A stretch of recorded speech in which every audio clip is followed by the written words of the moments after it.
All right, I think we're live. Are you ready for me to lead off, or are you going to do it, Elizabeth? I guess it's me. That's you, Jerry. Take it away. All righty. Good morning, everyone, and welcome to the Impact Class graduation of 2020. And like all other graduations in 2020, we're doing it virtually. So you're joining high school kids and you're joining college kids who are graduating, and it's nice to see all of you here this morning.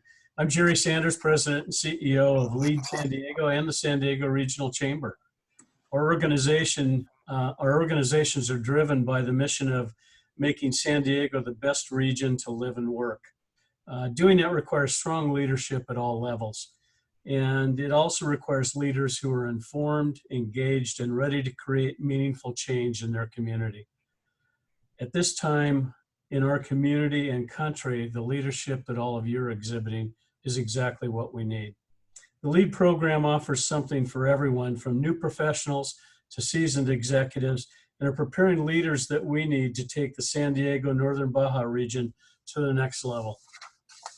Part of that offering is this very program, LEAD's flagship program, Impact San Diego. Over the last 9 months, those of you in this class have learned about our incredible region, and hopefully you see yourself as the future of our region as we continue to grow and thrive. So congratulations. LEAD's programs would not be possible without support from our partners. Intesa Communications, Moss Adams, and US Bank signed on as individual session sponsors, allowing us to have a great kickoff at the beginning of the program, some rich conversations about life sciences and startups, and to talk about the region's housing crisis. San Diego Business Journal, a longtime LEAD supporter, was our media sponsor this year. And right now, I'd like to welcome Pedro Villegas, Director of Community Relations for SDG&E, our Impact Series sponsor and longtime LEAD supporter, to say a few words. Pedro? Thank you, Jerry. On behalf of the 4,200 employees, my colleagues at SDG&E, I want to congratulate every single one of you for graduating from the LEAD Impact program today. Sometimes it's kind of hard to realize what you just did. So I'm going to try to do that in about a minute or two, if you don't mind. The first thing is use a metaphor. Going through life, you're putting tools in your toolbox to be able to do new and better things. And I don't know if anyone in the last few months can lose sight of what those new and better things that we need to do in the future are. And one thing that we know about those challenges, and you've gotten a taste of what some of the challenges and opportunities are in a lot of different sectors, a lot of different meetings that you've had with some of the experts in that area. One thing that we know is that not one of us individually has the answers to fix any of the problems or to move the ball forward alone. Alone, we can't remove the weights of centuries, decades of things that hold down our country, our state, our region, our cities, and our individual neighborhoods. So what do? We rely on our friends. We rely on our networks. We meet new people that might have part of the answer, and we ask them. And together we come together and we create answers, we create programs, we create a new path that might serve us better into the future than in the past. So what you've done here in this program, and one of the reasons why SDG&E has supported this program for a very long time, is because this is where you meet those friends. This is where you create those networks. This is where you have access to a lot of the things that will make us better over the long term. So for example, if you have a question on utilities, Joe and Jennifer in your class, you just pick up the phone and you just ask them. If you have a question about youth development, you can call Rosa Maria Mana. You can call Ashley at Reality Changers. You can call Stephanie and Carrie at the Y. If you have a question about workforce training, you just met one of the more remarkable organizations that does that type of work, Rachel, at Workshop for Warriors, and certainly Daniel at the Workforce Partnership. The list goes on and on. You have some really talented and remarkable folks at Illumina, and now you know Kat at Illumina. That's the power of LEAD. And hopefully into the future, you'll be able to leverage that power. We need every generation of LEAD. We need every generation to contribute to our communities now, to our region more than ever before. And you now have an extraordinarily powerful tool. And I will close by saying that you need to know that Jerry and Elizabeth and their colleagues at the Chamber, LEAD San Diego, and SDG&E, we all have your back. Thank you. Thank you, Jerry. You're welcome, Pedro. Thank you very much. I also want to thank our board members who are passionate supporters and ambassadors. To provide a welcome on behalf of the board is our chairperson, Robin Toft.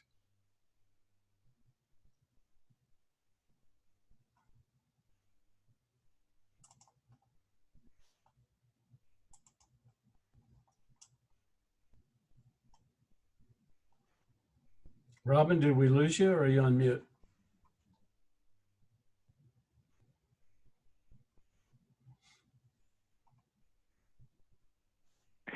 The old unmute. Thank you for letting me know.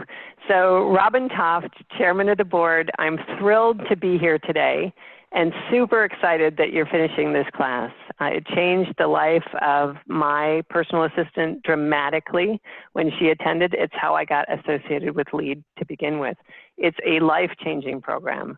It's my absolute honor to be here to recognize these 55 distinguished individuals for completing this program.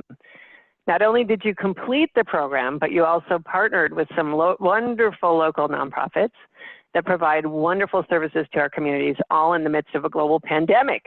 I mean, how could it have been more crazy? You will remember this for life.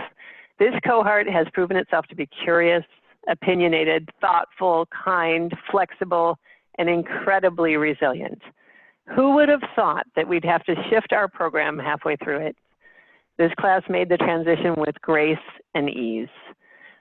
With all of you as the current and future leaders of our region, as Jerry said, you saw last night, 15-year-old girls are changing the world. So I know that San Diego's in very, very good hands, and I can't wait to see what all of you have in store for us. Congratulations on this incredible day, and enjoy. Celebrate yourselves. Thank you, Robin. Now I'll turn it over to Elizabeth Fitzsimons, our Vice President of Leadership and Engagement and a 2013 graduate of this program. Elizabeth?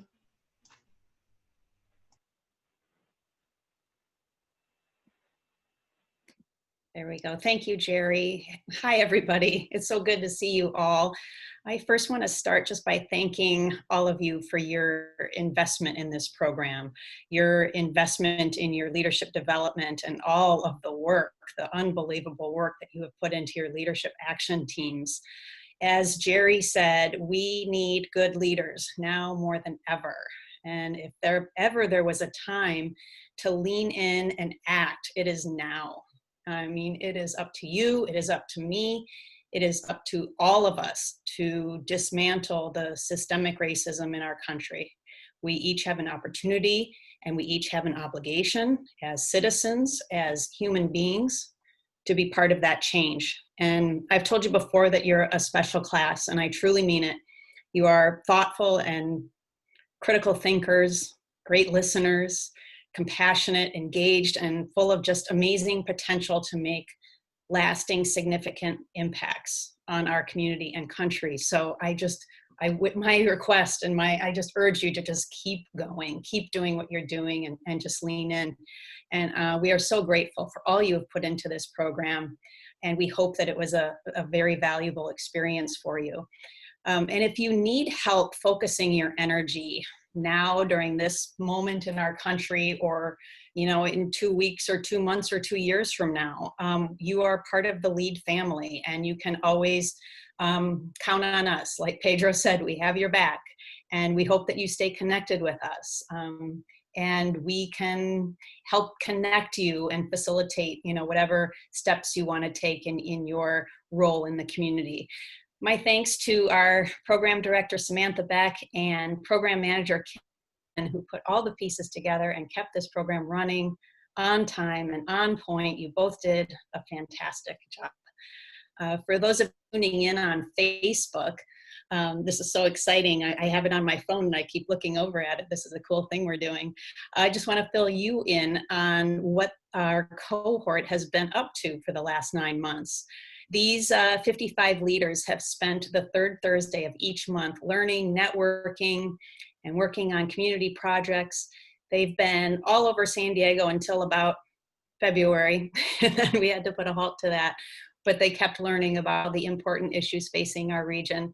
Each day had a theme. For example, one day was focused on the military, one day was focused on education, another on the nonprofit and philanthropy sectors. Other days were public safety, arts and culture, and life sciences. This class, we hope, and we know we've seen it in the conversations, they are now better informed, they see the challenges and the opportunities coming their way, and they've built a really diverse network of peers, which is so critical, as Pedro said, in making change in our community and in our country. And they've also provided tens of thousands of dollars in consulting work to local nonprofits through their leadership action teams, the service learning component of this program. And I think it's one of the coolest and best things that LEAD does. And since we started this program, we've partnered with over 100 nonprofit partners in the community on projects that really benefit people. Many of you have found your passion through these projects, and you've started on your path with these causes. And I think that many of you have been inspired to take action by what you have learned and what you have discussed. And so we really hope that this is the start of something new for you. So we're going to move on to our Leadership Action Team presentations. And we have time at the end for a few questions, both here on from our Zoom participants or our guests on Facebook, and we'll be monitoring for those questions. Today wouldn't be possible without the partnership and the commitment of our nonprofit partners. We so value the time, passion, and really the trust that you put into LEAD and to our teams. And we are very grateful to, sorry, lost my list. There we go. A Step Beyond, Doors of Change, Ilan Lyall Foundation, the Kim Center for Social Balance, Second Chance, and 0800. Thank you so much to our partner agencies for what you do day in and day out in our community. We admire your dedication. The Leadership Action Teams, working in collaboration with their assigned community organization, will use today's graduation showcase to present a next phase investment opportunity. So let's hear from members of our Leadership Action Teams as they describe their work with our partner agencies. Please join me in welcoming A Step Beyond team. A Step Beyond's mission is to provide underserved youth with opportunities that greatly expand their expectations and ambitions through dance, education, academic support, and family services. Good morning, this is Diana Grant-Davey, and I'll be presenting on behalf of my A Step Beyond Leadership Action Team. I'll just get my screen share up.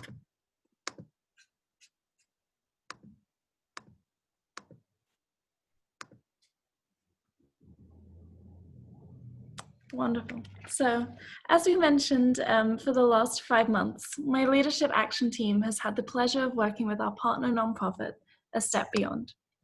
The Escondido-based nonprofit empowers underserved youth through dance, academic support, and family services. We have worked closely as a team and with Executive Director Frank Foster and Development Director Alison Morrissey to create a marketing plan with the objective to raise awareness of A Step Beyond, engage the community, and increase the nonprofit's donor base. This morning, I will provide a brief overview of our marketing plan and its 3 aspects: PR, marketing, and mentorship. The Impact Program has reinforced the importance of listening to others, learning from leaders, and actively engaging in site visits. So at the start of the program, to fully understand the impact of A Step Beyond and better inform our marketing plan, we visited A Step Beyond's facilities. We met with the full staff and observed the after-school dance programs, which was an inspirational experience. From seeing the students independently creating dance routines, to using the makerspace for everything from 3D printing to saxophone playing. Experiencing these fantastic facilities, the dedicated staff there, and the creative students really inspired us in our work on the project. Like our team's site visit, we believe to appreciate a step beyond, the magic needs to be experienced ourselves. So here's a short video introducing the impact of the organization.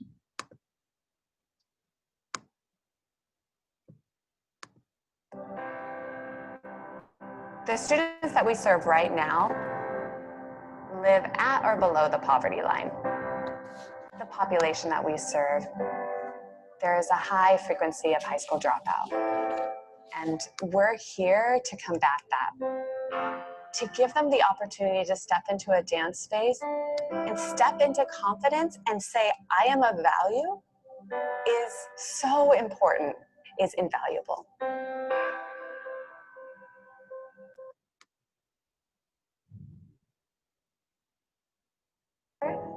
One math problem, one dance move, one step at a time, for up to 10 years of these young students' lives, and always with their future success in mind.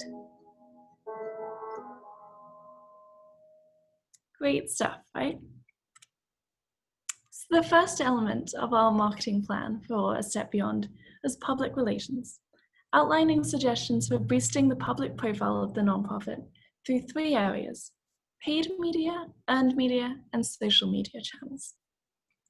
In building out this plan, we tapped into the resources of 2 of our team's employers, the Jacobs and Cushman Food Bank and Cox Communications. The message of A Step Beyond can be communicated powerfully through video, and we've been lucky to secure 100 free 30-second public service announcements on Cox, and found a group that produces free PSAs for A Step Beyond so that they can use this going forward. During our site visit, we discovered that students were creating and editing professional quality videos in their makerspace. So this can even be a student-created project, which is a further testament to the impact of A Step Beyond's programming. As for earned media, we have provided A Step Beyond with a list of North County electives and their communications teams so that they can partner with these contacts to publicize press releases. We have also created a template press release and shared a PR guide and sample press releases from the food bank to further guide the development director on how to share this message effectively. For social media, A Step Beyond is modeled after the nonprofit The Wooden Floor, and the team found that The Wooden Floor was getting great traction with donors, volunteers, and supporters through LinkedIn. Currently, the A Step Beyond LinkedIn does not have any posts. So we will suggest building out their LinkedIn page, market to individuals and their professional networks. This segues onto the next element of our plan, a targeted marketing plan. The plan that our team has created includes suggestions on how to inspire existing and potential donors through multiple platforms, all tailored to target these donors. Our ideas include posting 50% of their posts as non-branded content and sharing relevant articles, videos, and tips to encourage those interested in youth development and dance to follow the A Step Beyond page on social media. Research also highlights the impact of video content. So we propose creating more video content that showcases a day in the life of A Step Beyond so that other people could see what we did on that tour. This can be from various perspectives, including that of a staff member, a student, and a parent. There is also an opportunity to partner with different programs. So program partners, nonprofit conveners, and influencers in the San Diego dance community. This way, partnerships can be built so the Step Beyond content can be posted on these channels, capitalizing on those with larger audiences and increasing engagement without spending more on marketing. And finally, to support A Step Beyond with their revamping their website project, which is an important marketing tool, our team is again leveraging our networks to seek out and research competitive quotes to make these updates within their budget. And our final part is mentorship. John Crosby said that mentoring is a brain to pick, an ear to listen, and a push in the right direction. This has been evident from the mentorship of Alison, a Step Beyond's development director, by my teammate Mary Rose McDermott. Alison is a development team of one and shared that a Step Beyond was hosting a wine event, the first fundraiser of this kind, and the first wine event that she has hosted. Mary Rose is the development director of the University of San Diego School of Business and is well experienced in coordinating wine festivals. Mary Rose generously has offered to mentor Alison, and this took place through meetings and calls that happened every 3 weeks, sharing insights into sponsorship materials, ticket expectations, and programming for the event. Although sadly the wine event has been cancelled due to the coronavirus pandemic, the mentorship relationship continued. Mary Rose remains a mentor to Alison, offering more general advice on fundraising and donor stewardship, including adapting one's approach to the current coronavirus situation. Mary Rose has a wealth of development experience to offer and is continuing to share advice on cultivating support, fostering major gifts, and managing a plan for fundraising. It is wonderful to see this mentorship emerge, and I am excited that this relationship will continue to flourish and develop beyond our project. In conclusion, our project has not been without challenges, particularly as we adapt to how the coronavirus pandemic affects the marketing, PR, and event plans for a Step Beyond. However, I've been incredibly proud of my team, particularly with several of my teammates serving as frontline employees, and how they have prioritized this program virtually and leaned into our experience and community connections to create this plan. After all, this is the lead way. The students and staff of A Step Beyond have been hard at work adapting to the coronavirus and have making a huge difference in the heavily impacted community of Escondido through Zoom dance classes, as you can see on the PowerPoint slide, through to vital food assistance efforts. Thanks to a partnership with the San Diego Food Bank, A Step Beyond has distributed over 2,500 pounds of food worth over $4,000 to students, which is a great help in fueling their creativity and learning. We hope that you have enjoyed learning about A Step Beyond today. If so, we encourage you to speak to one of our team members, check out their Facebook and Instagram with the handles here on the slide, and discover more about their impact, particularly during this crisis. Finally, on behalf of my Leadership Action team, it has been an honor to work on A Step Beyond's marketing plan, and we thank Frank and Alison for their partnership. As they continue their great work, expand the number of students served, and welcome a new executive director, we wish them continued success. Thank you for listening. Thank you, Diana and team, for a job well done. I'll now ask the team that worked for Doors of Change to present their concluding findings. Doors of Change's mission is to, sorry everyone, I keep having some technical, here we go. Their mission is to solve youth homelessness. They transform the lives of homeless youth from homelessness to hope. Morning, my name is Tammy Walls and I'm part of the Doors of Change team. As you can see, our title today is Transforming the Lives of Youth from Homelessness to Hope. The Doors of Change is actually in Ocean Beach and have been in business for over 17 years. With that said, our team, if you're not familiar and have a chance to take a look at all of our great faces, and each one of us came to Doors of Change with a specific interest in youth and homelessness. But as we walked through this journey, we came to a point where we really dedicated ourselves and our opportunities to come together as a team. With that said, I want to take a moment, and we wanted to be interactive. We'd love to know what you know about homelessness youth in San Diego, so if you'll take a quick poll, and at the end of the presentation, we'll provide you with those answers, so if you'll take that poll. And then we also have number 2, a second question for you. You'll take a look there. Give you just a second for that. Perfect. You know, I think as you go through these presentations, we always like for the nonprofit to speak for themselves. So if we'll take a minute, and we've got a short video. Thank you, Matt.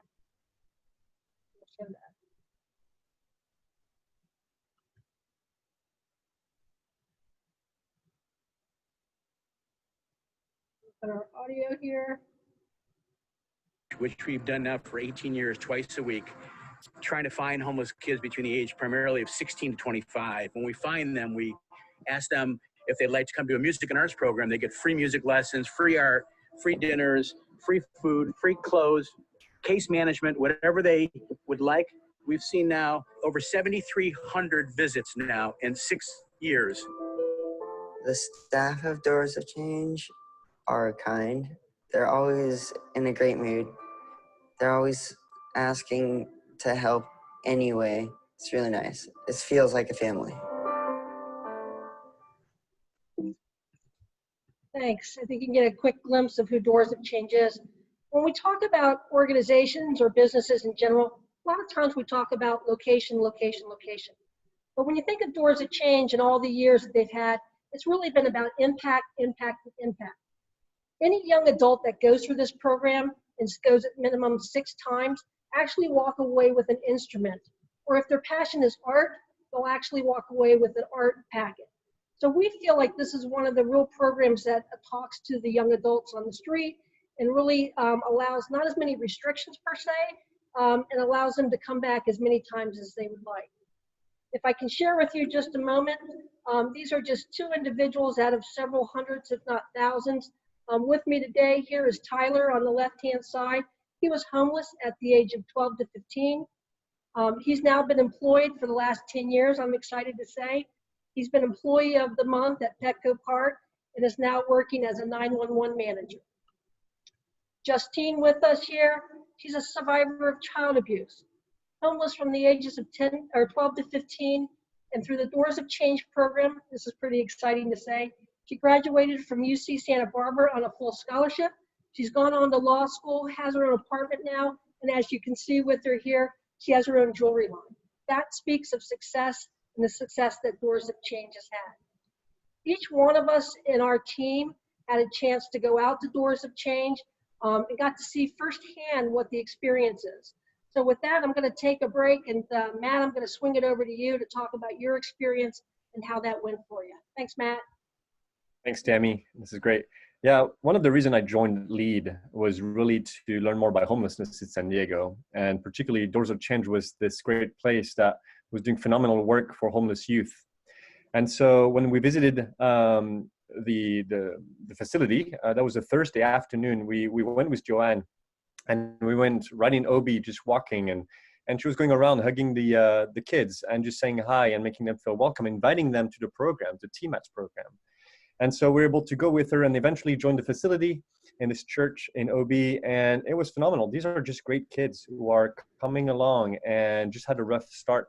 So I'd like to share you a quick story of what happened. Actually, one of the youth I was with, I'm not much of an art person, but he was like, hey, how about we play chess? So we were able to play chess together and chatting a little bit, and I was able to learn more about him and how he had just a girlfriend who was pregnant for the 2nd time, and he just had a rough life, and so he was here try to get what he could and make it work. And in this case, he was able to get free clothing, food, haircuts, and whatever he needed to keep going, which was phenomenal.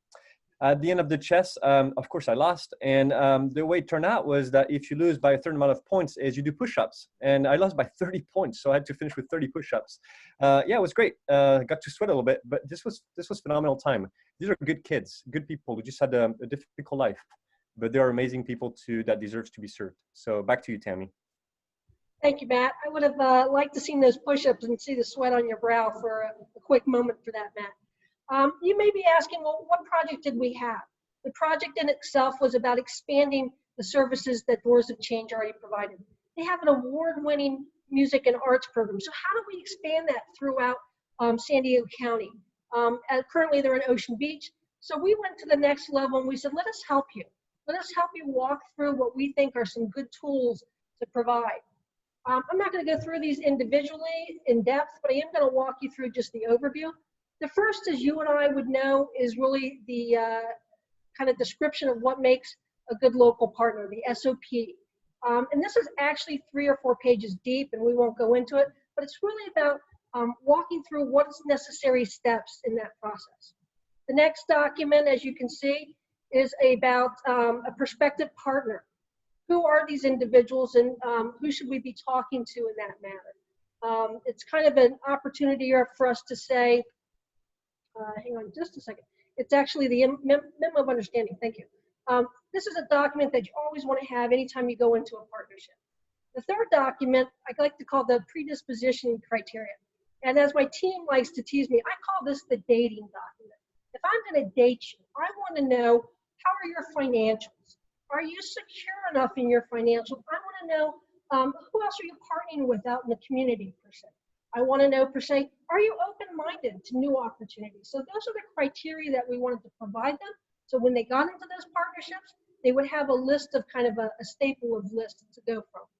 And then if you know my team at all, you know we went a little bit above and beyond. The first document here, we listed out 10 to 15 other nonprofits that they could possibly partner with. I think it's important for us to share that information as leaders in the community and to share who might be a possible partner. The next document, a little bit more internal. This document's for prospective partners, per se.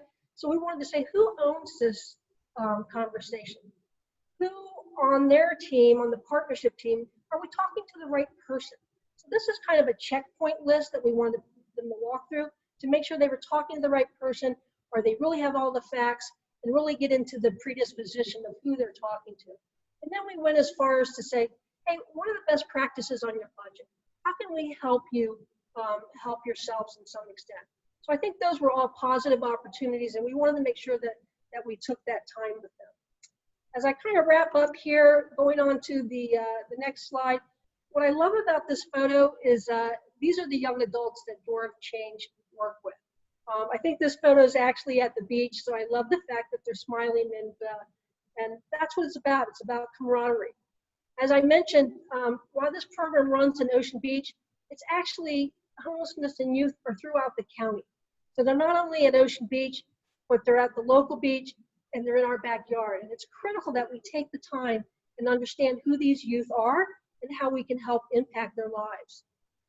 As I mentioned here, what they are working on currently is they're working on a collaborative with the Regional Task Force on Homelessness to gain access to additional funding and additional partnerships. They have applied for the PPP funding, so we're happy to say that they've been in business and they're still walking through their opportunities to support the homelessness.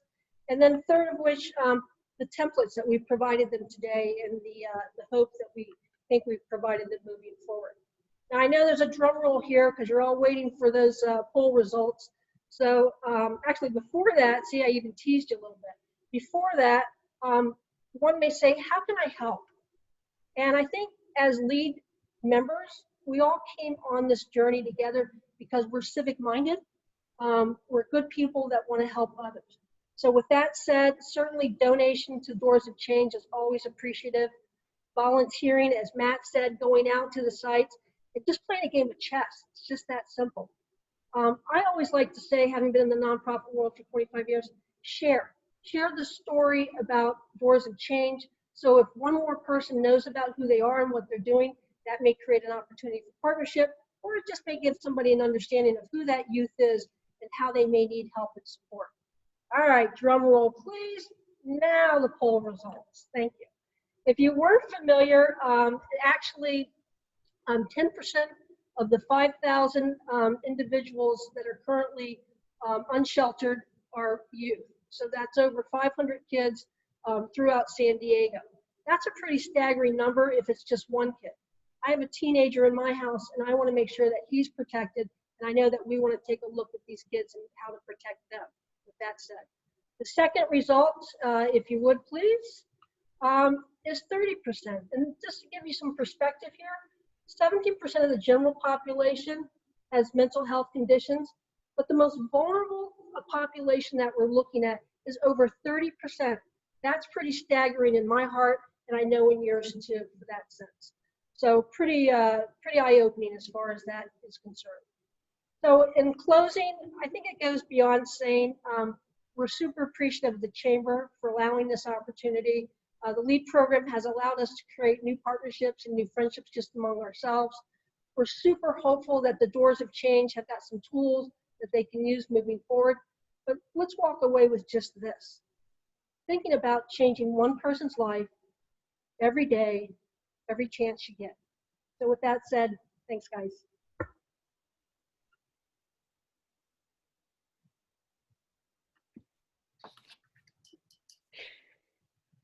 Great job, Tammy and Matthew as well. I don't think we've ever had push-ups in a LAT report, so something new. Really well done, and I enjoyed the polling too. So next up is Elan Lyell Foundation, and their mission is to change the world by encouraging people to use art to discover their creativity and put it to work to find unique solutions to important issues.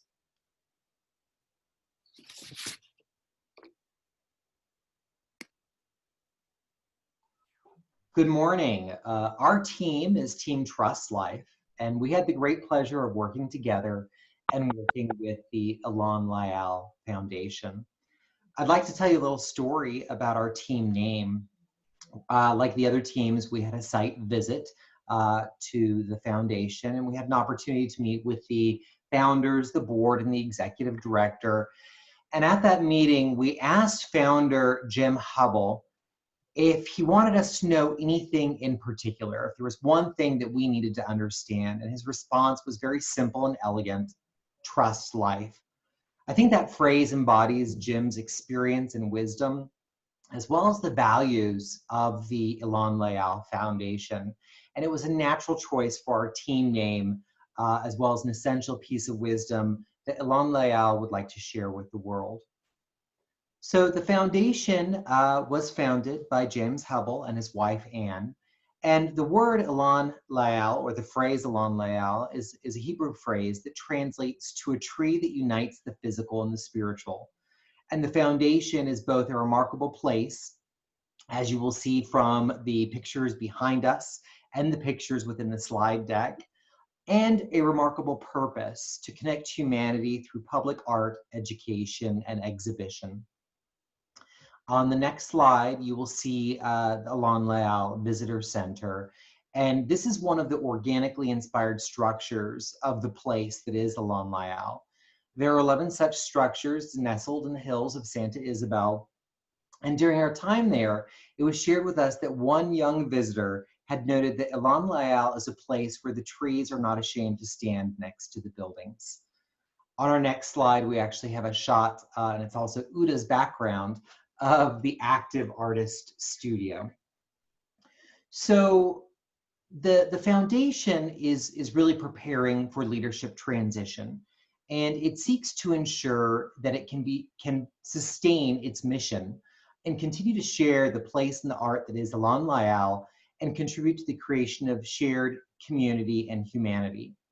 Through our conversation with the board, we understood that the founders and the board had experienced great success in a very organic way and did not fully embrace traditional business planning.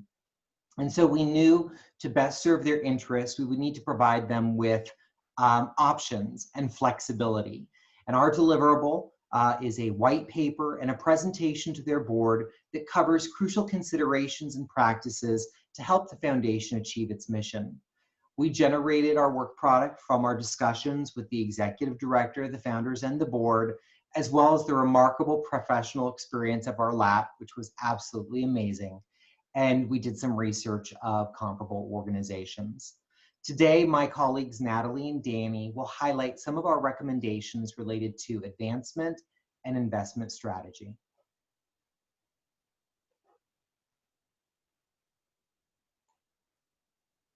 You're muted, Natalie. Sorry about that. Good morning, everyone. Yes, I am going to talk about our work with sharing some information about advancement with the Elan Lyell Foundation.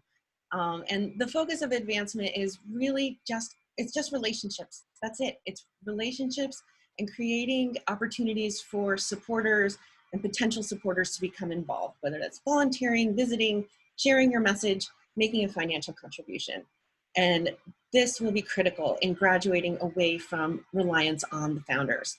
And helping a beloved organization is a joyful experience. So we are going to offer people the opportunity to do exactly that. As part of our white paper, we have several best practices outlined around advancement and also examples on how they can be implemented. And I'm only going to touch on 2 of those today. And the first one I want to mention is to consider who a particular supporter's relationship is really with. Is it with the organization, or is it with the founder or another individual? Ideally, it's the organization. In this case, the founders have wonderfully strong relationships with their current supporters.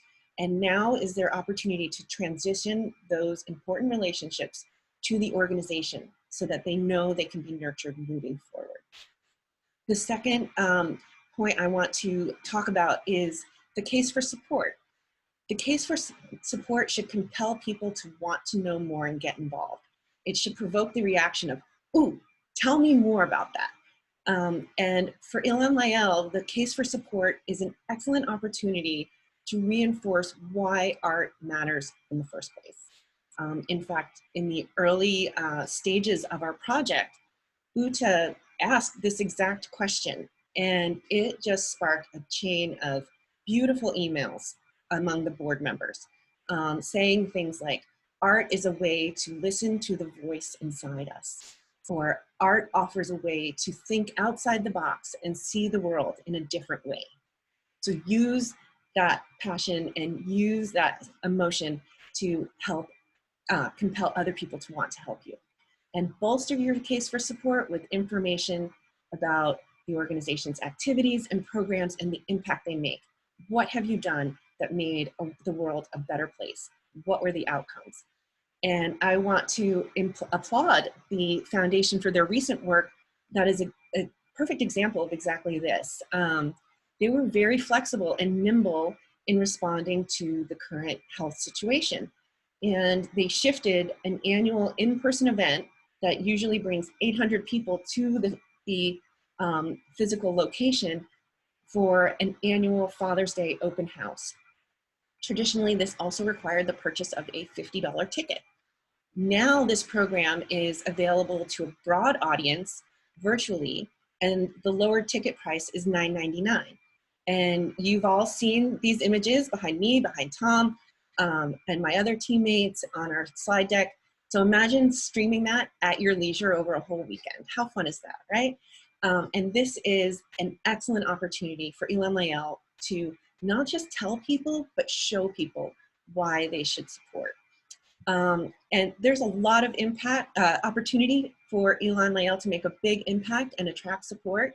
And just as important as fundraising, it's just as important to invest and manage those funds well. So I'm going to turn it over to Danny to talk about that.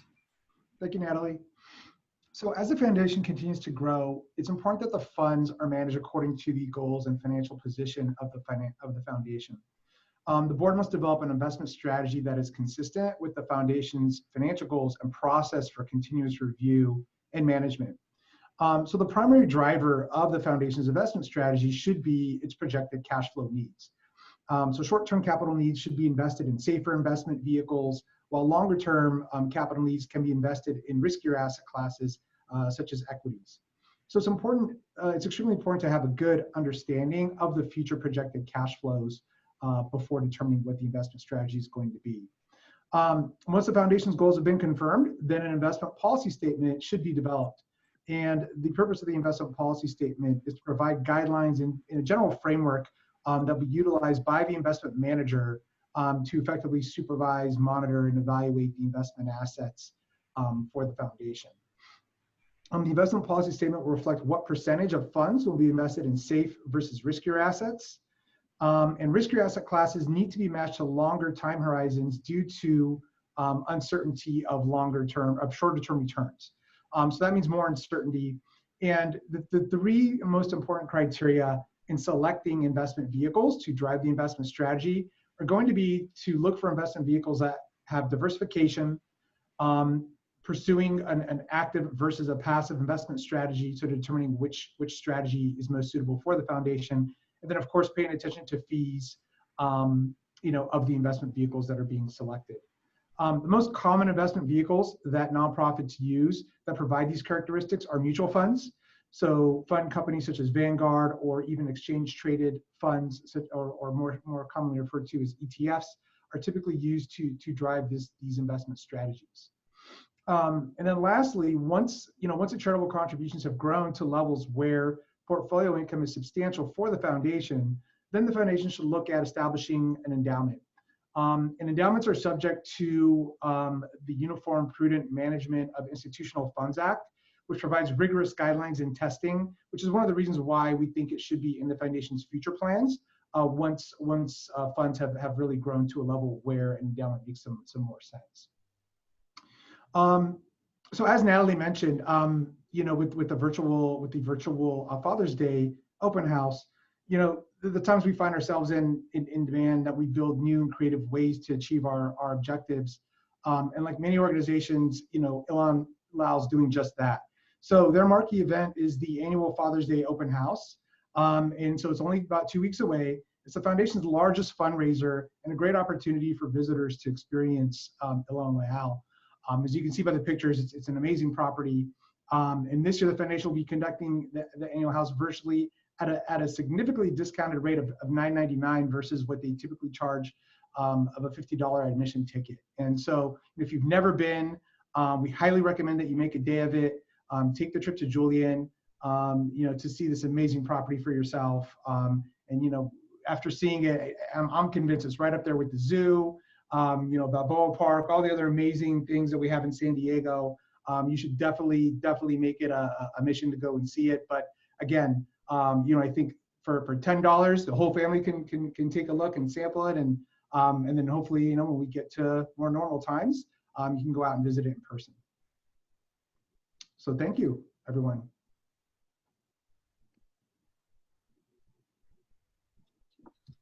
Well done, Tom, Natalie, Danny, and team. I love the backgrounds. What a nice touch. Very cool.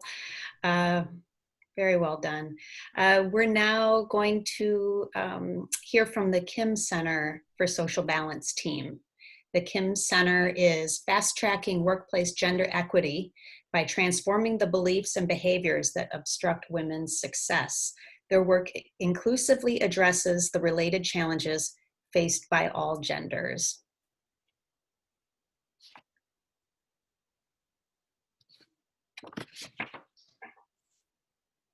All right.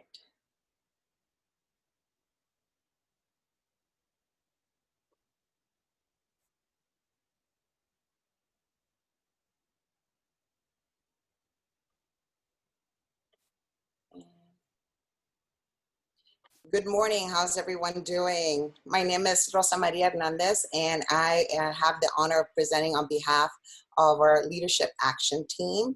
And it is a pleasure to have my colleague Laura Rice today, and we want to make sure we are sharing the Kim Center for Social Balance true spirit in today's presentation.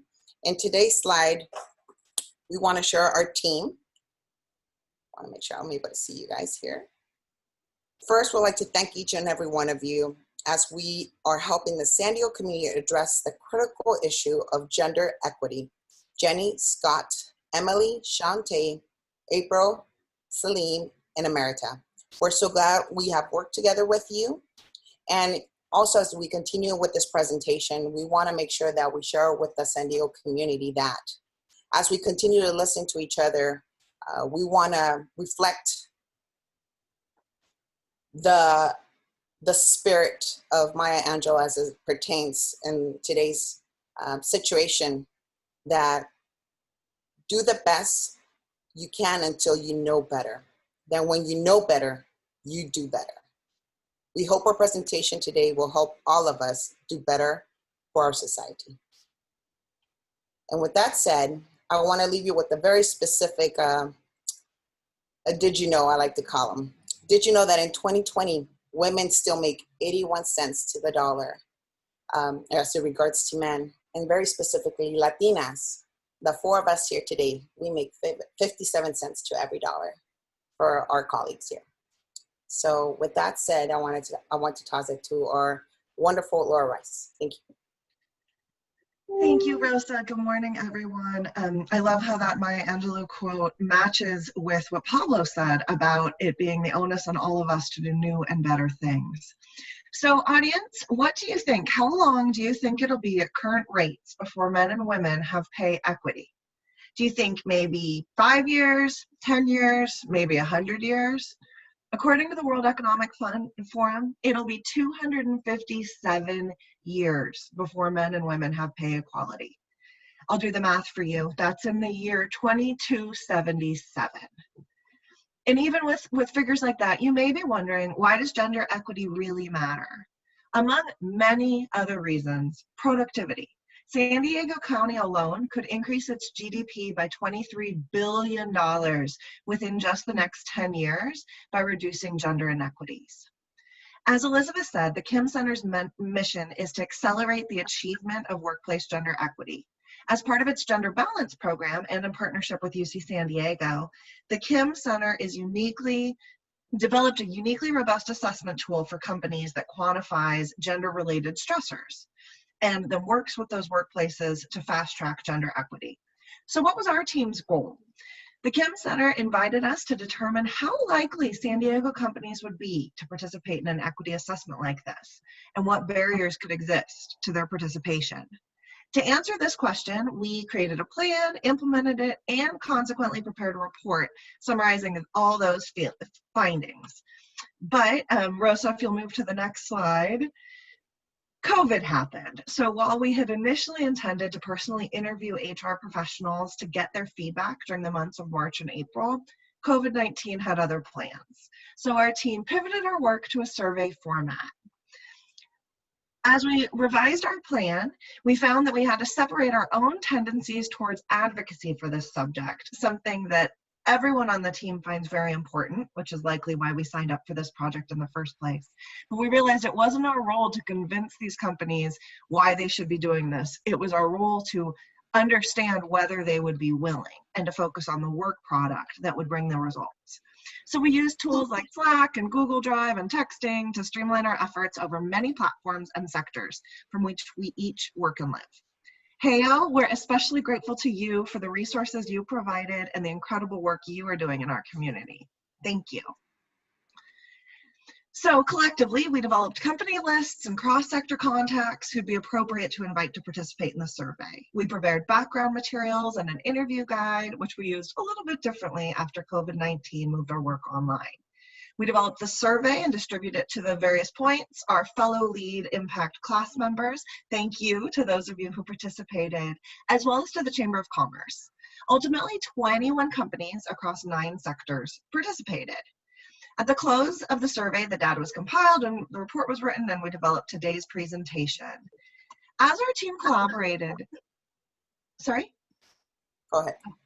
As our team collaborated, it was really instructive to see how well we complemented each other with our skills and our abilities.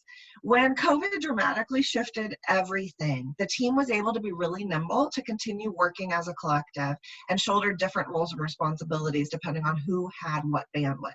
And I think that's something that everyone on our team will take back to our own workspaces as these complicated situations continue. Rosa, would you share what we learned through all of this work? Thank you so much. And thank you so much for being so great with us during this technical difficulties. But with that said, our survey questions and the summary of responses are as follows. We surveyed and we asked, pretty much this is how our conversation started. We said, are you interested in participating to a future survey? So would you be willing to have the conversation? And 43% stated that they would be interested and willing to participate, which was very good feedback. 29% they would be unsure, and 29% they would not be interested, which kind of left the team scratching their heads as to, well, tell us more, right? And this is what was very astounding and eye-opening for us to be able to look at it through this lens of saying that they needed HR or executive legal approval, that they needed confidentiality, and a nominee, 23% of them, and then 27%, they needed a little bit more information, which is some of the conversation that we had with HELP. And something that stood really out to us, what the organization may be interested, but may not be willing or ready to prioritize it. So that just goes to say that if our companies are not even willing to have a conversation yet, something to meet the eye and saying, why aren't we having this conversation? Without the conversation, change will not come. So our roadmap, let's see here. We found leaders in San Diego are largely open to gender equity analysis in their own workplaces, and yet a multifaceted approach must be applied to persuade the institutions to participate. First, a problem of gender equity must be recognized. Second, the organization must be convinced of the ROI costs, benefits, and protections. Third, the integrity and privacy of the data are a fundamental concern. And then our report outlines the information and materials needed to generate high participation in the gender balance assessment. This included answering questions listed on our slide, such as, do you know how much gender equity costs? Are your employees willing or considering to leave because of the lack of equity in your organization? And what best practices exist? How can they be successful and successfully implemented? And in the tremendous time change, we wanted to make sure that the better moment for companies to evaluate their own practices is to take a stand. Equity, inclusion, diversity, access, and justice. We encourage all of you to have that conversation. And if you don't have it, begin it.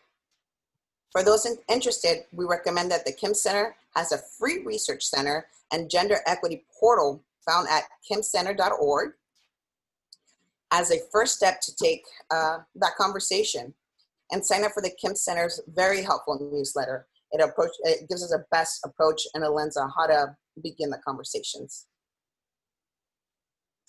And going back to, we don't have 257 years. These are the daughters, these are our nieces, these are our granddaughters, our granddaughters' granddaughters. And with that said, I would like to leave this very important quote that resonates with all of our team, and in the spirit of this presentation is, I rise up my voice, not so that I can shout, but we cannot succeed when half of us are held back. And that's my mom. And I'm gonna chop her last name, but you succeed. So thank you very much. And if you have any questions, we'll be more than happy to answer those. Thank you.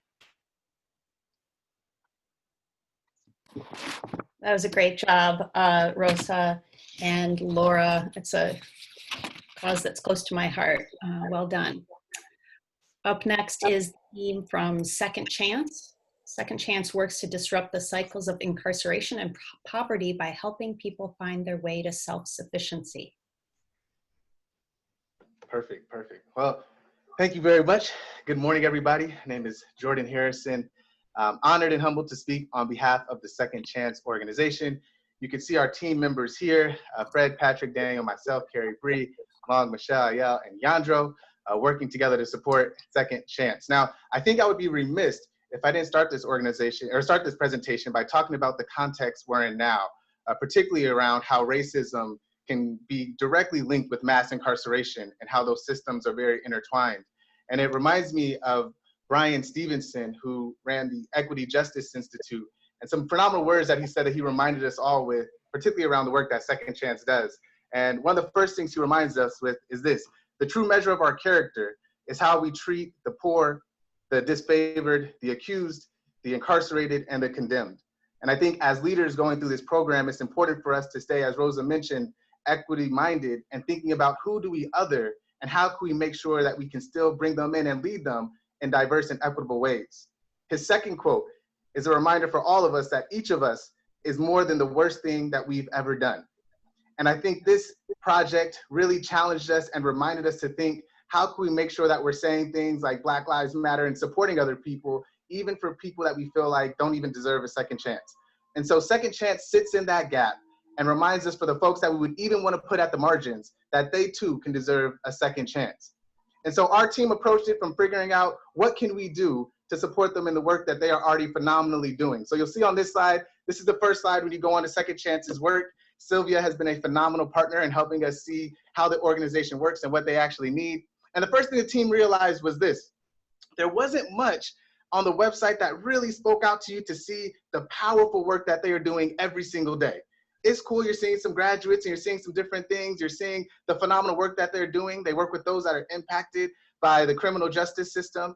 They do housing, they do job readiness training, they do leadership development. They do so much work for those that are impacted by the criminal justice system. But this website, we felt, didn't tell the most impressive narrative about all the phenomenal outcomes and impact they're making in San Diego County, where they're serving over 2,000 people every single year. And so as we talked with Sylvia and the team at Second Chance, we started just to think about what is it that they need. So first, we realized that Second Chance wants to serve more people, that they are at a place where they are realizing that there is a serious need in San Diego, and the programs and the support that they offer are very congruent to meet those needs in very impactful ways. We also realized Second Chance needs to raise more money, particularly unrestricted funds, so that they can have freedom to use the money as they saw fit for their programs and for their community. And the last thing that we realized was that Second Chance needs to tell their story. And that is exactly where our team decided to speak in and work with the organization and helping them better understand their story, what their story is, and how they can tell that to other organizations. And so here's what our team did. So first, we interviewed stakeholders to understand Second Chance's purpose and contribution, to figure out what is it that Second Chance does. Is there any variance from what different people are saying? Is there a general census around what people are feeling about what the work does? So all of us took around 3 or 4 different stakeholders, which I'll get into later, to understand what is it that Second Chance does, how are they doing it, and what do you all really think about it, and why are you still there? What our deliverables were, we're focusing first on a master narrative that kind of draws congruence around the whole organization, around what they do, who they are, and what they are working towards. The mission and the vision to have alignment there so that the organization can know as a whole what it is that they're doing. And lastly, developing a stakeholder messaging grid. One of the things that we know is the same way you talk to the donor is probably not the same message you need to give to a participant or to a city official or to the media. So making sure that we help them develop not only the master narrative, but the necessary tools to speak to different people and stakeholders in the organization to gain more awareness and to make sure it gets to more money and to be able to tell their story even more. So the stakeholders that we spoke with during our time were all different types, from clients to volunteers to staff members, the board of directors, employers, partners, donors, so many people that we spoke with. We asked them all just to interview with us for about 10 minutes to understand what is it that you all really see about Second Chance as we began to redevelop the narrative of Second Chance for the organization. And here are the questions that we asked. So the survey had very clear questions that we wanted to get for outcomes of writing the master narrative. The first was describing the purpose of Second Chance. Second, we really wanted to understand how do they perceive and see the obstacles of Second Chance in relationship to the purpose of what they're trying to do. Why are you proud of Second Chance? Kind of that emotional pull of what makes you come to work every day, what makes you want to donate to it, what makes you want to get involved with it. What are the first 3 words that come to mind when you think of Second Chance? And why did you choose to get involved with Second Chance? You'll notice all of these were set up so we could just better understand the emotional aspect of it, the tangible aspect of the actual work being done, and how that's diversified and stratified across the different stakeholders. We also did a survey asking them on a scale of 1 to 10, how do you see the reputation? And on average, it was about a 7.8 of them having a positive reputation in the community for the work that they were doing at Second Chance. And so we understood that a lot of people that were engaged loved the work, loved what they were doing, but they also needed some more clarity across everything that they were working on. So here's part of the master narrative, and I'm gonna read this, and I know you all can read, but I'm gonna read it too. So it goes with this. We believe everyone deserves a second chance to live a positive, value-driven life. With adequate support, any person can create a new chapter in their life, a chapter that leads to self-sufficiency, empowerment, and positive choices, positive choices. So one of the things that we created after all of, wow, that is a fumble, positive choices. One of the things that we wanted to create with the master narrative was figuring out how do we put all this together. And it's extremely long. These are just some key parts that the team pulled out that we felt were most palpable for people to see. Really speaking to the positive value-driven life, adequate support, positive choices, and I think most importantly is self-sufficiency. When you look at reentry or folks that are kind of coming back into our society, how do we best support them so that there isn't recidivism, and that's just the likelihood of them going back into prison or jail or wherever they were at? How do we decrease that? And Second Chance is phenomenal at doing that. When I get to the end, I'll show you some of the phenomenal results that they have for the work that they are doing. So this master narrative really was central and integral in the starting process of what everyone can say is the language behind what Second Chance is actually doing. You'll see more things here. I'm not going to read all of these, but these are some more key points that we really wanted to pull out. So as people are talking to different stakeholders, they know things that they can go through. And I'll focus on number 3 is one, ABCs of employment: get a job, secure a better job, and find a, career path. So the ABCs is with Second Chance. That's one thing we focused on. The second and third one, the ones right after that, help more than 2,000 justice-involved youth and adults find positive pathways to meaningful change. And the last one, which is probably one of my favorite, is over 90% of clients secure full-time employment within 90 days of completing the program. 2 years later, an estimated 70 to 80% of graduates remain employed. If that doesn't blow you all away, you want to go to the website now and donate, I don't know what else would. But once we saw those numbers, we knew it was an incredibly easy thing to talk about, because this is phenomenal. When you look at some national statistics that definitely vary, up to two-thirds of people go back into prison. But for them, after 2 years, people are still working. And so these were phenomenal things for us to orient our master narrative around, and to construct how different people in the organization and aligned with it can speak to the phenomenal things that they're doing. And this is a stakeholder messenger grid. So on the left side, you'll see the key points from all the major points I just showed you on the slide above. And on the top side are all the different stakeholders that we saw were aligned or adjacent to the organization. Now, this isn't a simple box where it's just, okay, if they're a client or volunteer, let's talk about how they're disrupting the cycle, how they're creating change for $2,000 a year, or how they're having 70% retention for jobs. But it's actually helping them think, okay, I'm gonna use this statistic, but how does this most relevantly go towards whatever stakeholder? So I'll give you all examples, and I think I confused myself just saying that. So for example, for clients, 90% of clients get jobs, 70% are still employed 2 years later.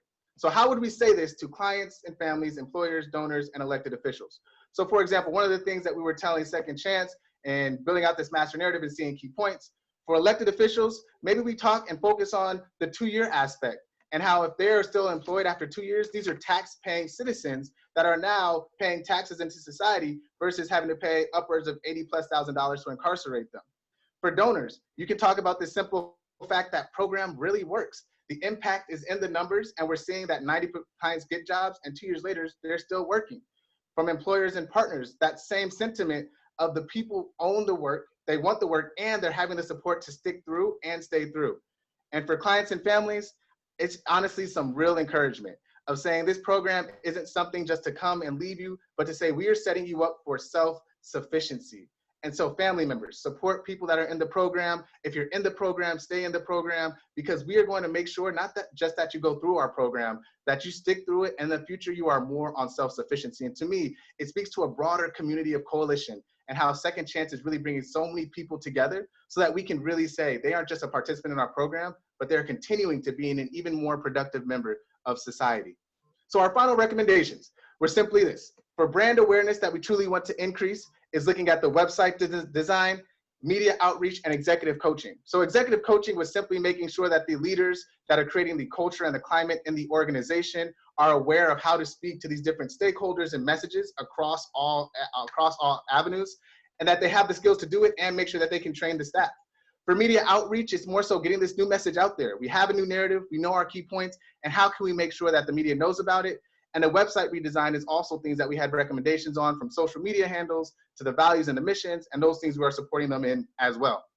So as I close, I'll once again start with the quote I started with in the beginning from Brian Stevenson, that we are all kind of needing a second chance, but most importantly, that we are not the people from the worst decisions that we made. So thank you to Second Chance for the work that you're doing in the community, and reminding us all as leaders that as we support and work across difference, across race, across ability, and everything else, that perhaps leading with that mindset of giving folks a second chance can build a more equitable society.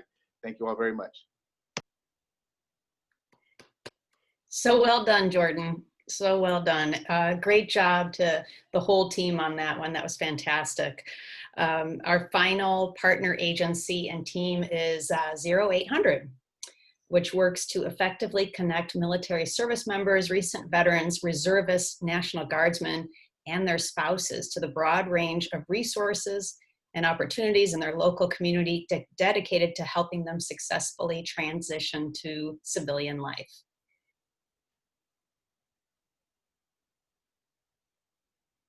Can you hear me? Tony, can you hear me? Yep, I can hear you. Okay, excellent. Good morning, everyone. Matt and Tony here from 0800 Leadership Action Team. Before we begin our presentation today, I want to go ahead and explain the significance behind the name 0800. I know I had that question and other people have as well. 0800 is military time for 8 a.m. In the military, at 0800, it's a daily ritual of raising the American flag. It also signifies a new day of work has begun. So I'll read how it's stated on the 0800 website. For those transitioning to civilian life, 0800 serves as a signal that the promise of the new day has begun. I like that. So there you have it. That's the meaning behind the organization's name, 0800. Next. I want to go ahead and begin and acknowledge and thank the rest of the team who put this presentation together for Tony and I. It was definitely a team effort. And for our presentations this morning, here is our agenda. I'll begin with a brief overview of 0800. Then I'll go over the project description. Third, I'll discuss the details of our project. And fourth, Tony will close things out with recommendations to 0800. Next. 0800's mission statement. 0800 empowers our military service members, recent veterans, and their families through a partnership that connects them to resources and opportunities they want to thrive in their transition from military life to civilian life. I think it's a great mission statement. Next. So for the overview of 0800, transitioning members are assets in the military, and a successful transition would make them assets in the civilian world. That's 0800's number one objective. And 0800 is unique from other veteran service organizations. One distinction is it supports the service members 1 year prior and a year after the transition. And even if you've been out for a while, you're still eligible for that full year of service. Another distinction of 0800, they take a proactive approach versus the reactive approach that we see from many veteran service organizations. They've identified critical obstacles that are listed here, and if they're addressed from the beginning, it will set the transitioning member up for long-term success. Next.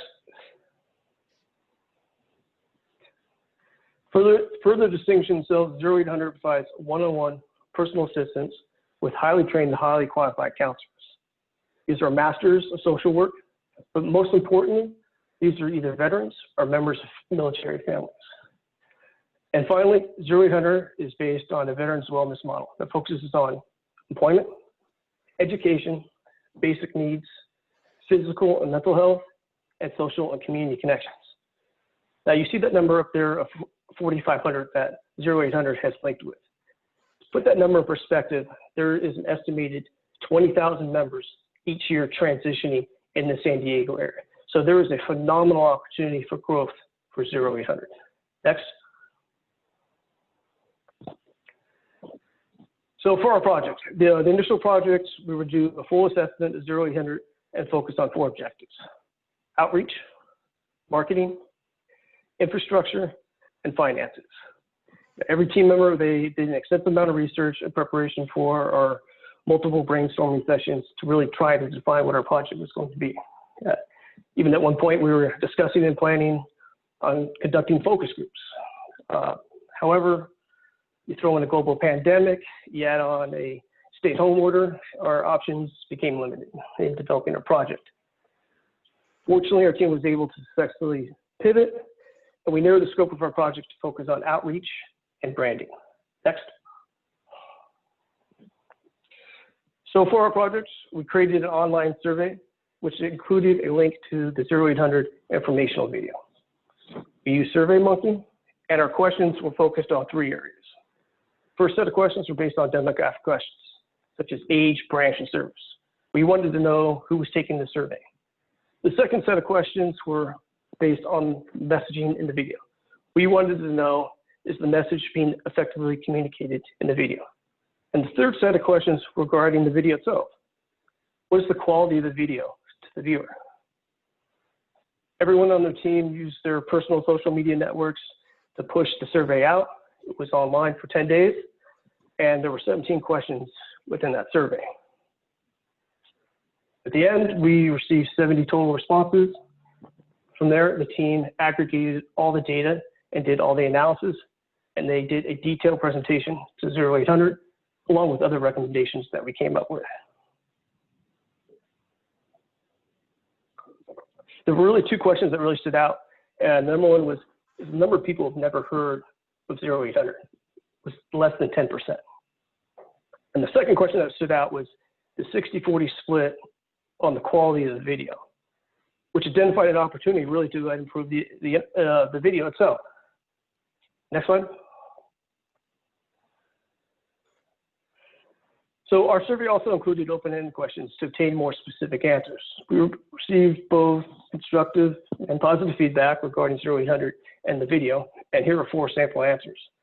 So I'm going to go ahead and read a couple of them. Looks like a great program, would have been nice to have when I left active duty, but the last one down here is, I think the niche that sets 0800 apart from the other veteran service organizations is the fact you encourage members to join your organization prior to transition and even afterwards. Thanks, Matt. So I'm Tony Model, finish off the rest of the slide deck. So as Matt had mentioned, the 0800 video is the focal point, was the focal point of the survey. The 0800 marketing video is one of the primary tools that the organization uses to attract new participants.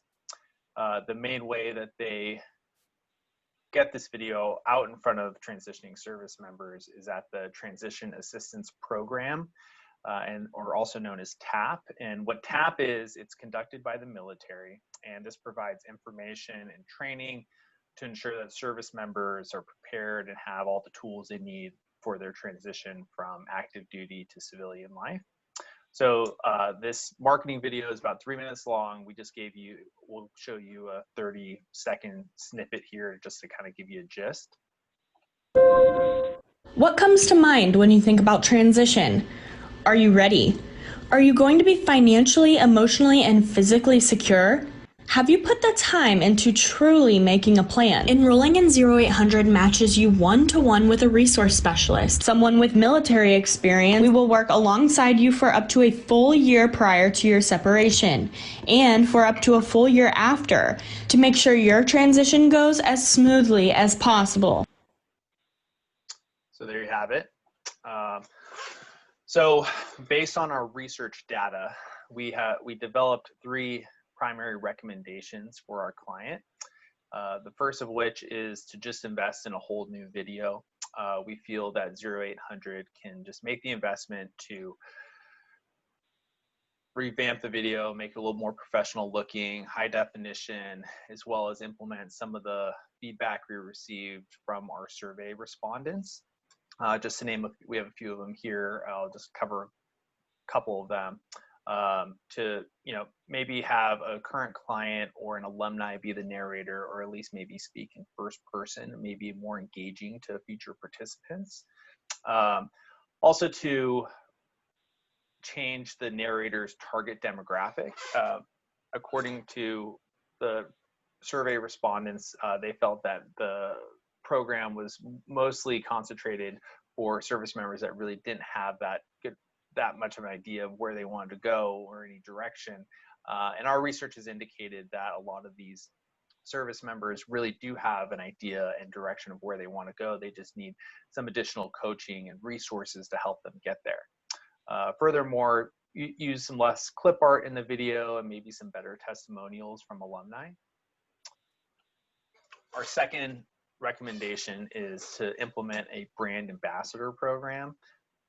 So this is a program that we've seen with a lot of other nonprofit organizations.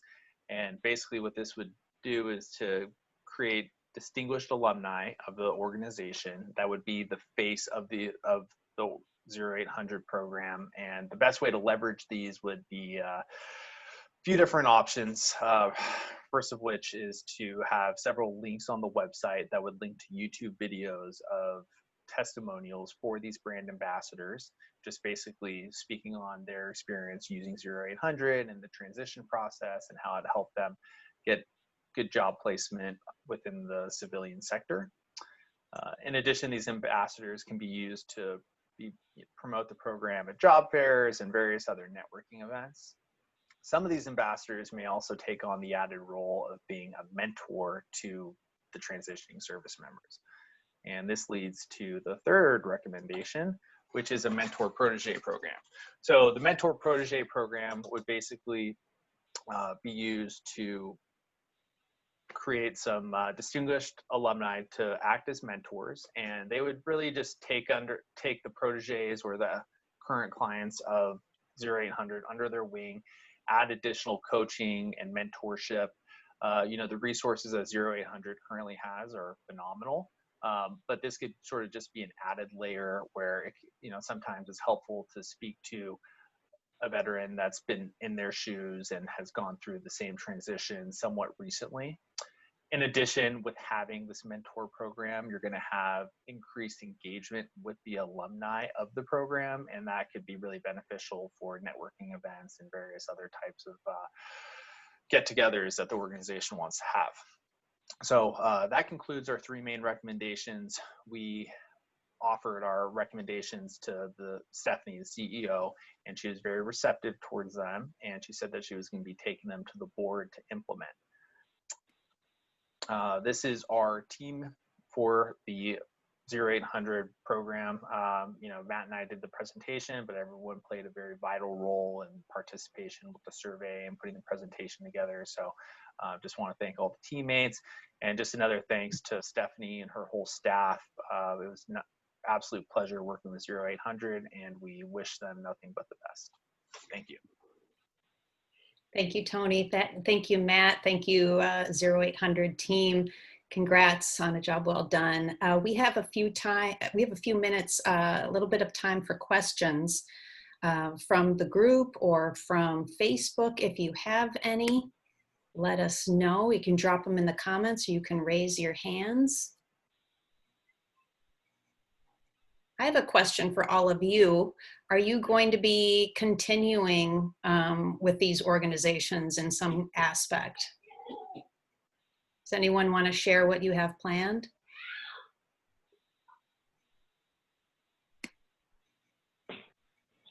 Sure, I'll answer that. No one else will. I definitely would like to. I think the reason why I picked this group of all of them is I definitely wanted to work with them on a long-term basis. So to answer your question, yes.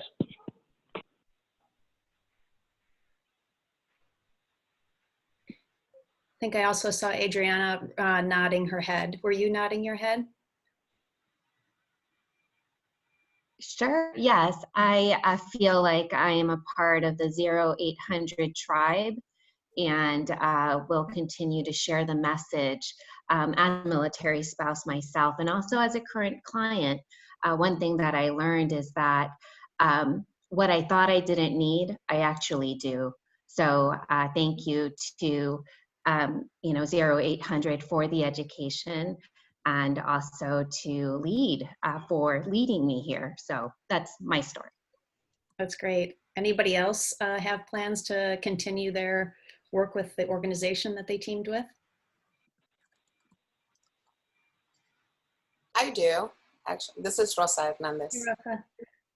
One of the things that's going to be most impactful is that as a director of development for MANA, the organization is reaching this new opportunity to share the lens of the Latina lens, specifically as we have become a new population in this region, and thus the voice for us to be in the forefront, equally as important. So I'm very proud to collaborate and with Kim, because with the Kim Center, because they have amazing data that I know that can benefit women across the board, not just Latinas, for the empowerment and shrink that 257 years. Yeah, that would be great. Yeah, Chris Kelly from Doors of Change. Absolutely be involved. I grew up in the community where mainly the homeless are in Ocean Beach. And so it gave me a new view on homelessness when I had a very slanted view growing up near it. And now connecting with those kids, it's a really great opportunity to get involved, and it totally changed my view. So thank you, LEAD and Chamber, and my colleagues and team members on the LAT team. I love hearing that. I love hearing about changes in perspective. I love it. Anyone else before we move on? This is Mary Rose, and I think we mentioned during our LAP project, I'd love to stay involved with a step beyond both mentoring Allison, but also getting involved in as a volunteer or whatever else that the board actually needs as they move to a new director. So I'm excited about being connected with this organization. That's so great. I'm glad to hear that. Thank you for sharing. Thank you all again for your work with these nonprofits.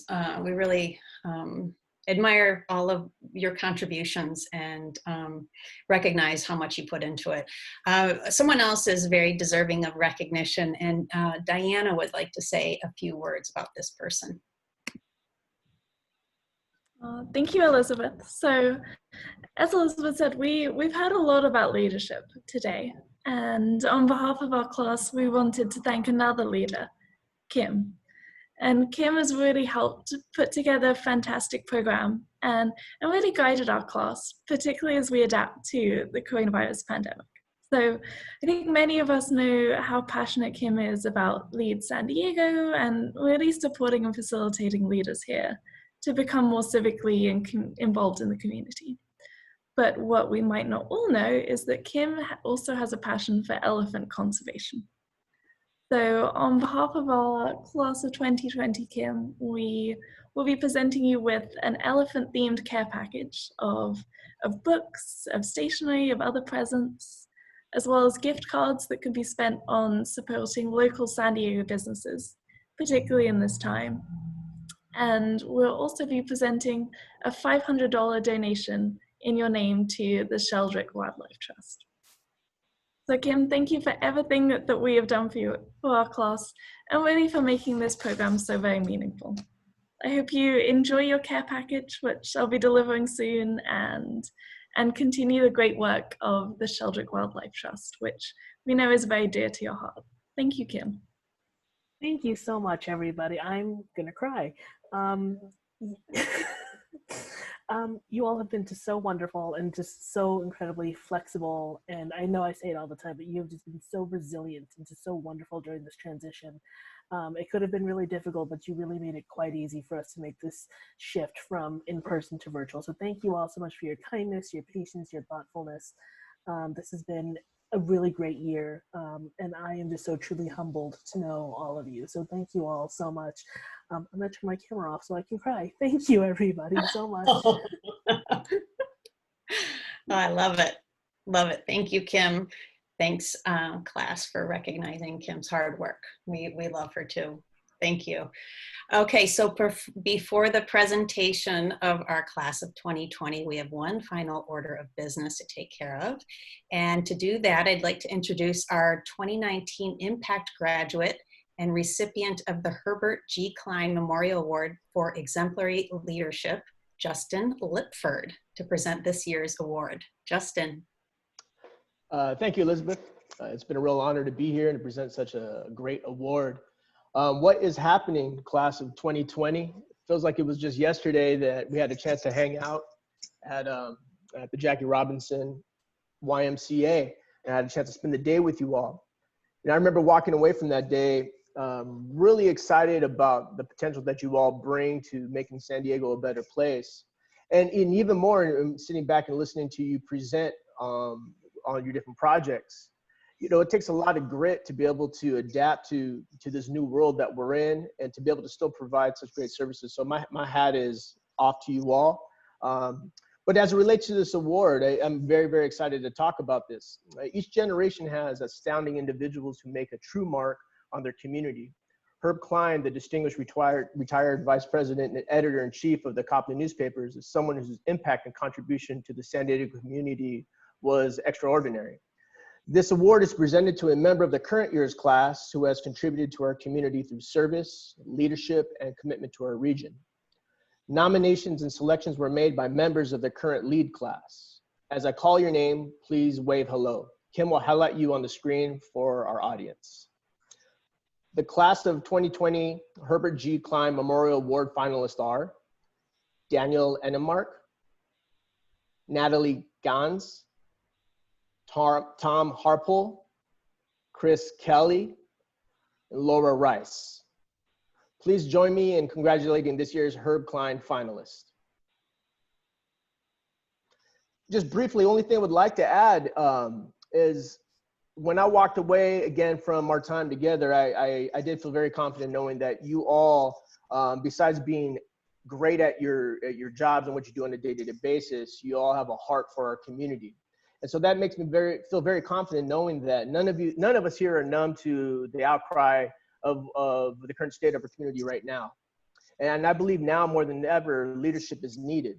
And I've found that leadership to me is more than just guiding people, but it's listening.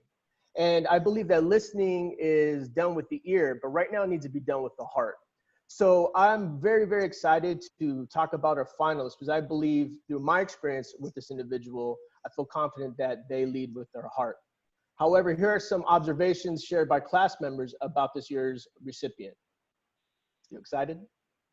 This year's honoree stands out as a vocal and engaged participation at every session.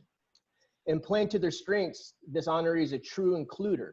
They always check on their leadership action teammates individually to ensure everyone feels heard. Our honoree has been very easy to connect with and has an open personality. Finally, this year's winner had the brilliant idea of having the 3D printers at the San Diego Public Libraries used to create face shields for healthcare workers during the pandemic. This year's winner is truly an inspirational leader. Please join me in congratulating our 2020 Herbert G. Klein Memorial Awardee recipient, Christopher Kelly. Congratulations, Chris. Crap. Wow. Thank you. I'm in complete shock that I won this award. This is a huge surprise, and I'm beyond grateful for this award in Mr. Klein's name, and I'm crying. Thank you for my lab team for nominating me. This is insane. I love all of you. I'm just truly honored. To my fellow nominees, you guys are rock stars, and I look up to you and blown away by you. Thank you to my classmates who have become fast friends, and virtual happy hour enthusiasts who are incredible leaders and pillars in our community who I just can't wait to see in person. Thank you to the Chamber, Jerry, Elizabeth, and Kim, obviously, who designed and executed an incredible impact program, from the amazing keynote speakers to the access to huge community leaders. I mean, well, more importantly, I want to thank my wife, who's my rock, my true north, and my biggest cheerleader during this whole experience, and pushes me to be better every day. My 1.5-year-old son, Cole, 4th generation San Diegan, for making me a new dad and just sparking a large fire in me to make San Diego a better place for him and for San Diego to come. Thanks, Mom and Dad. Hey guys, for always teaching me to be curious and passionate about people, places, and things that make San Diego tick, and to always give those people time, money, and energy to make it better. Thanks for my company, CG Creative, for giving me time off to participate in this in LEAD. And then lastly, funny story. When I told my mom that I was up for this award, she said, "You actually knew Herbert." And I said, "What?" He said, "Yeah, Herbert used to live in the same community as my grandfather, and they would go to the pool, and here's Herbert. He was the task force of the Super Bowl task force here in San Diego. He was Nixon's press secretary. And so my grandfather would say, 'Hey, Herb,' and me, a little 3-year-old, would go, 'Hey, Herb.' So it became a running joke. So it's pretty ironic that I'm receiving this award in his name. So if you're looking down, I would just say, 'Hey, Herb, thanks for this award, and thanks for, you know, if I have to fill your shoes, that just means that I would probably have to be on the Super Bowl task force and bring a team back to San Diego, obviously. So anyway, thank you so much. I'm completely honored, and thank you, everyone. And I'll go cry now. That was lovely, Chris. Congratulations. We will get your award to you very soon. And thank you, Justin, for being with us today. At this time, I'd like to welcome our lead vice chair and 2017 Impact graduate, Idara Ogunsaju, to recognize each member of the class. Since we can't hand each of you a certificate today, we're going to be sending those out in the mail very soon. I am so happy to welcome Idara, and I'm so appreciative of her support of LEAD and her investment in our programming and in our participants. She's a mentor and a speaker, and so glad to welcome her here today. Thank you, Idara. Thank you, Elizabeth. Good morning, everyone. Now to the class, in just a moment, you'll join more than 3,000 graduates who are already making a difference in our region here. So for the San Diego, Cali, Baja mega region, ensuring that out there we have support in the community and meeting all of the potential that we have here. So first and foremost, congratulations on having completed the program and on all the bonds I'm sure that you have fostered, and I'm looking forward to what the next steps are for all of you. Each year, we're impressed with the dedication and engagement of the Impact Group in general. Now, your group had the particular challenge of having to switch partway through the program to a digital platform. And despite that, you continue to remain engaged, positive, connecting with each other and with our speakers. So, as you celebrate this win, we hope that much the same way you've benefited from this experience, you will look forward to future classes, that you will help to create the same experience for others. You would be absolutely the best recruiters for anyone who's looking to come in. You know the best candidates for the LEAD profile and know who would contribute and also be successful with the LEAD program. So just know that the application deadline is on June 19th, but you can look up the information on the website and be sure to pass it along and continue to promote, having gone through it, what you know this experience could mean to other people. What I'm hoping is that in addition to reaching out to involving others, that you'll remain connected with LEAD, that you'll be involved in the Alumni Association and continue to remain engaged as alumni. Now, in the last year, what we found is that we've actually added to the Alumni Association by having, skills-based volunteer opportunities, and that's another way to stay connected as part of the alumni program, being able to join boards and commission seats based on your skills. There are other opportunities to network, to connect, to continue to stay in touch with future classes of LEAD and to demonstrate your leadership in that way. Now, Kim will be sending out an email with more information next week, but I just wanted that to be on the forefront of your minds as you graduate. And so now to the real reason that I'm here, to recognizing each of you for your graduation. All right, Kim, are we ready? We are ready. Awesome. Jennifer Allen.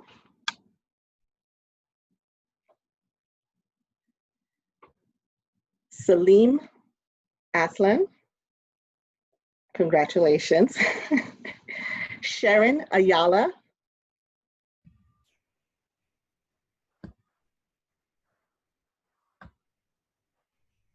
Fred Baldwin.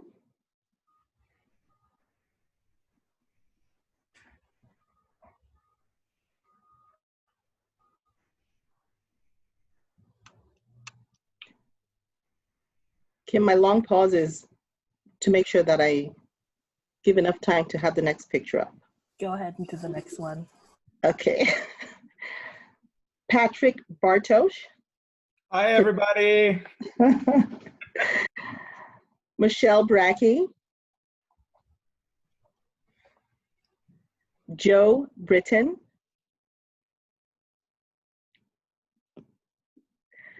Kat Chang.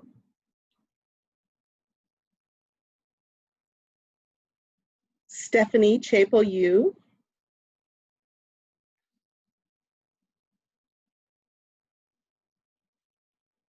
Jenny Cho,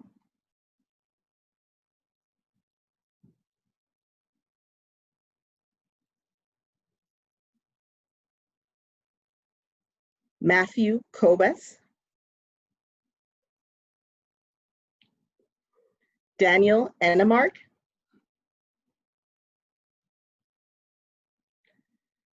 Natalie Gans,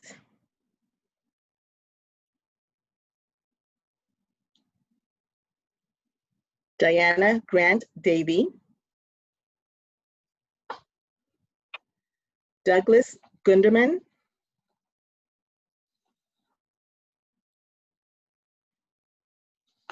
Scott Hay, Jordan Harrison,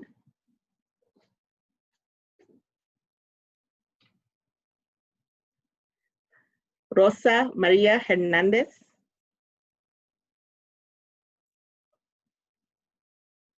Emily Howe, hi Rosa,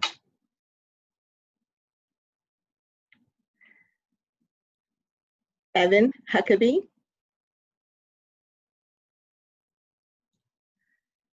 Christopher Kelly,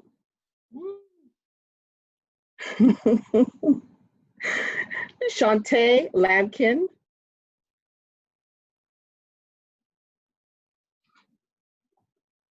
Crystal Little, Rachel Luisi Prado,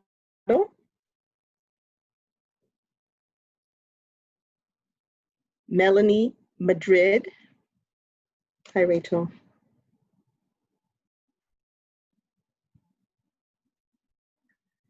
thank you Melanie, Bridget Mayhew,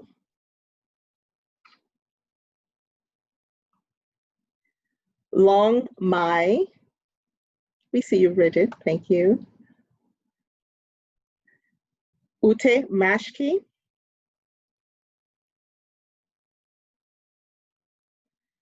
Anthony Maud, Matthew McCool,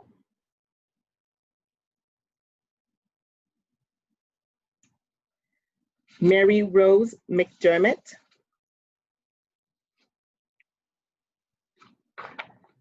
Michelle McGowan,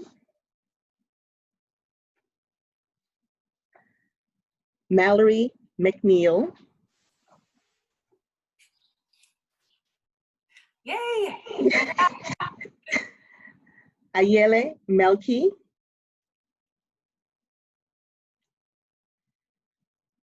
Danny Michael, David Meyer, Ashley Morgan, Adriana O'Donnell, Anthony Paulino,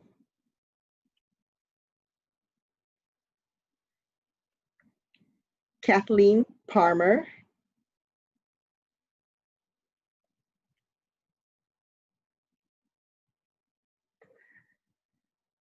Amerta Perman,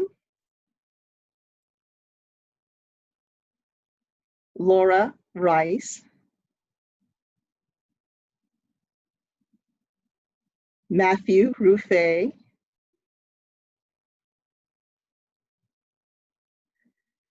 Dante Segundo,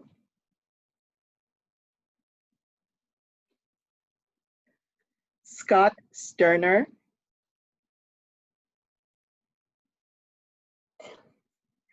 Elizabeth Studebaker,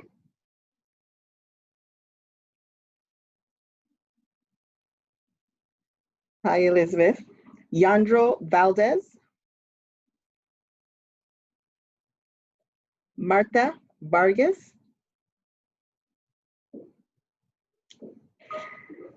Karina Velasquez, Tammy Walls,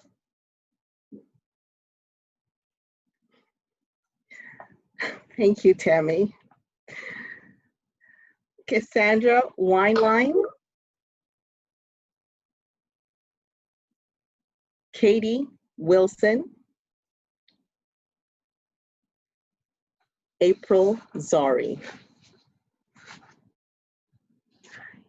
Congratulations, all of you. I'll say it's a completely different experience seeing you. I wish I'd seen you all before I actually started. It's just such a pleasure to see all your faces. So it's official. You are graduates of the LEAD Impact Program. Congratulations. I look forward to seeing you in other events, other occasions, in other ways connected to LEAD, as well as to the effect that you will have on our region. So now that that is out of our way, I want to thank the audience and recognize you for also being here to support our LEAD graduates. Thank you very much for making the time. And once again, congratulations, LEAD class, Impact Class of 2020. Thank you.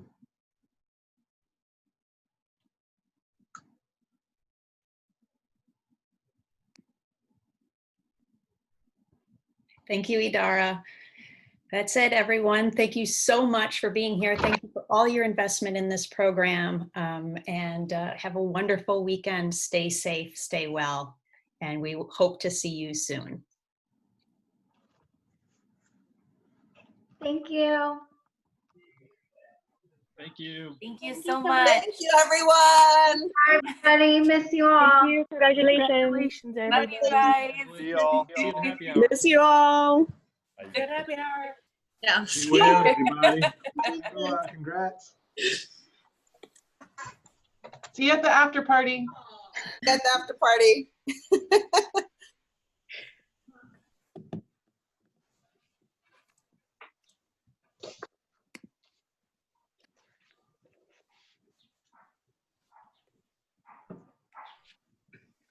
What a lovely class.